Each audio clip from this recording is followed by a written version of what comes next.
semuanya, perkenalkan nama aku Lucian Taslim dari absen 10. Perkenalkan, nama saya Muhammad Iqbal Firdaus dari absen 11.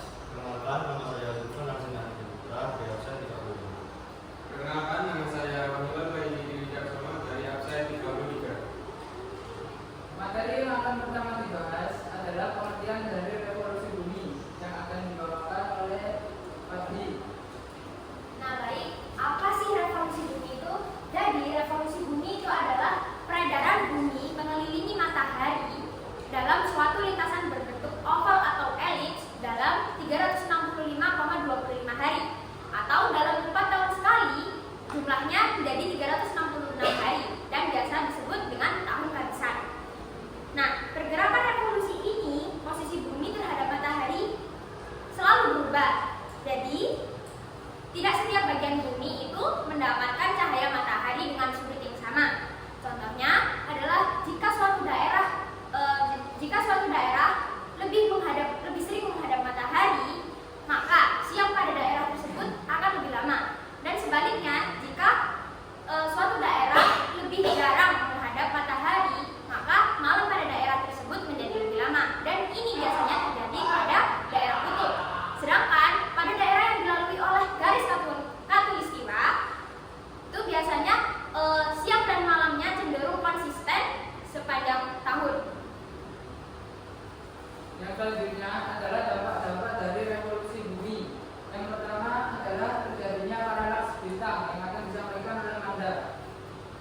Jadi, paralaks bintang merupakan pergeseran posisi semu bintang yang relatif dekat, dan pergeseran ini sangat kecil dan hanya dapat diukur untuk bintang-bintang yang jaraknya tidak terlalu jauh dari bumi. Paralaks bintang terjadi karena posisi pengamat di bumi terus berubah akibat gerak revolusi bumi mengelilingi matahari. Saat bumi bergerak dalam orbitnya, sudut pandang kita terhadap bintang-bintang di langit juga ikut berubah. Untuk mengamati paralaks, posisi bintang yang dekat dibandingkan bintang-bintang yang jauh sebagai patokan atau latar belakang yang dianggap tetap. Bintang-bintang latar belakang ini berfungsi sebagai titik referensi karena pergeseran posisi semuanya hampir tidak terdeteksi. Pengamatan biasanya dilakukan setiap 2 kali dalam tahun dengan selisih jarak waktu 6 bulan. Saat 6 bulan kemudian, posisi bumi telah berubah, yaitu berada di sisi berlawanan dengan orbitnya, relatif terhadap posisi awal yang menyebabkan bintang terdekat tampak bergeser ke arah yang berbeda relatif terhadap bintang latar belakang. Dampak yang kedua adalah terjadinya abrasi cahaya bintang yang akan disampaikan oleh Kanza dan Almira. Nah, yaitu abrasi cahaya bintang. Abrasi cahaya bintang yaitu pergeseran tampak posisi bintang yang terjadi karena bumi bergerak mengelilingi matahari, sekaligus cahaya bintang memiliki kecepatan tertentu atau kecepatan cahaya. Nah, karena pergerakan bumi mengelilingi matahari dan kecepatan cahayanya yang terbatas, maka posisi bintang akan terlihat bergeser dari posisi aslinya. Itu juga karena bumi terus bergerak mengorbit matahari. Nah, contohnya yaitu saat mobil diam, air hujan terasa turun ke bawah. Tetapi saat mobil bergerak, air hujan akan turun seperti menyamping. Itu juga ada bukti lain, yaitu penemuan abrasi tahun 1727 oleh James Bradley adalah bukti pertama bahwa bumi mengelilingi matahari. Terima kasih moderator atas kesempatannya. Untuk dampak yang ketiga adalah adanya gerak semu tahunan matahari pada ekliptika yang akan disampaikan oleh Nadia. Jadi, gerak semu tahunan matahari pada ekliptika disebut gerak semu karena sebenarnya matahari tidak bergerak, tetapi terlihat bergerak dari bumi. Hal ini terjadi karena bumi miring 23,5 derajat pada porosnya dan berevolusi mengelilingi matahari. Akibatnya, posisi matahari terlihat berubah setiap tahun, yaitu dari 23,5 derajat bintang utara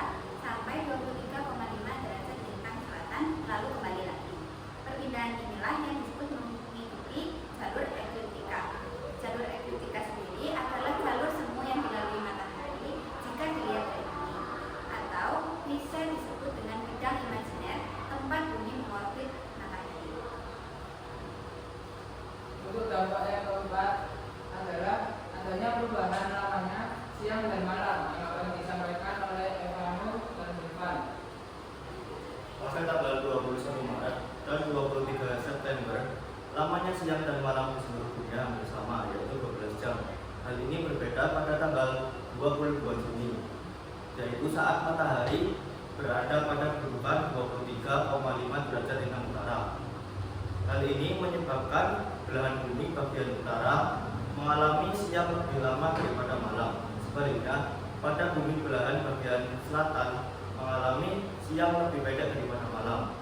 Untuk bagian kutub utara mengalami matahari selama 24 jam, sebaliknya pada kutub selatan tidak akan mendapat matahari selama 24 jam, kecuali saat terjadi equinox. Equinox adalah di mana matahari berada tepat di atas garis khatulistiwa. Nah, di sini tertulis bahwa ada lamanya siang yang akan lebih pendek daripada malam. Nah, berarti juga ada yang akan lebih lama siangnya, yaitu pada kutub utara dan kutub selatan. Dan ini kan justru harus ada sebabnya. Nah, sebabnya itu karena adanya kemiringan sumbu rotasi bumi terhadap bintang orbitnya mengelilingi matahari. Nah, saat itu matahari akan berada tepat di atas kepala kita. Tapi waktunya itu akan lebih lama, yaitu bisa 24 jam atau berbulan-bulan. Jadi meskipun di sana itu jam 12 malam, tetap ada matahari yang akan menjadi sebagian daerah tersebut, yaitu kutub utara dan kutub selatan. Begitu juga sebaliknya. Saat adanya kemiringan sumbu rotasi bumi relatif terhadap bintang orbitnya terhadap matahari, malam itu juga akan terasa lebih lama, yaitu 24 jam atau berbulan-bulan lamanya. Tapi itu tidak selamanya, jadi ada waktunya gitu. Jadi malamnya lebih lama, meskipun bisa jam 12 siang, tetap malam tidak ada matahari yang menyinari. Untuk dampak yang kelima adalah terjadinya perubahan musim yang akan disampaikan oleh Iren. Baik, terima kasih atas waktu atau kesempatan yang telah diberikan. Selanjutnya adalah dampak revolusi, yakni pergantian musim. Hal ini terjadi karena adanya kombinasi antara revolusi bumi dan juga perputaran bumi pada ekliptika. Yang sudah dijelaskan oleh Nadia, ekliptika adalah gerak semu matahari yang dapat kita lihat dari bumi. Kemudian, hal ini menyebabkan adanya perbedaan musim di beberapa daerah. Ada daerah yang beriklim sedang, yaitu 4 musim, yaitu musim dingin, musim semi, musim gugur, dan juga musim dingin. Contohnya adalah negara Jepang, Cina bagian utara, Korea, Amerika Serikat bagian utara, Kanada Selatan, dan juga sebagian besar negara yang ada di Eropa. Kemudian ada daerah tropis atau memiliki hanya 2 musim, yakni kemarau dan juga hujan. Contoh-contoh negara yang mengalami musim ini adalah seperti negara kita, yaitu Indonesia, kemudian ada Malaysia, Thailand, Kongo, Filipina, dan juga yang lainnya. Selanjutnya akan saya jelaskan bagaimana urutan pergantian bumi.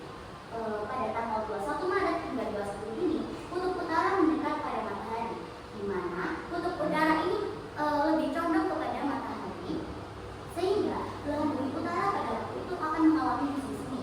Sebaliknya, belahan bumi bagian selatan akan menjauh dari matahari, yang menyebabkan adanya musim gugur pada belahan bumi selatan tersebut. Selanjutnya adalah pada tanggal 21 Juni, matahari berada di GBU atau garis balik utara. Belahan bumi utara ini akan mengalami puncak musim panas karena bumi bagian utara akan sangat-sangat condong kepada matahari, yang membuat terjadinya pemanasan yang ekstrim. Dan sebaliknya, belahan bumi selatan akan mengalami musim dingin. Karena bagian bumi utaranya kan udah pada di puncak panasnya.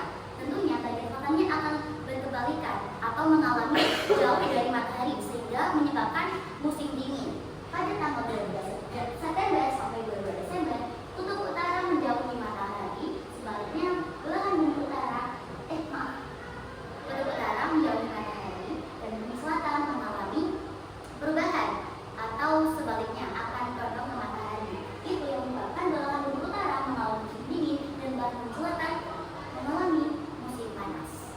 Yang selanjutnya adalah gambar dari perubahan musim yang akan disampaikan oleh Gusti.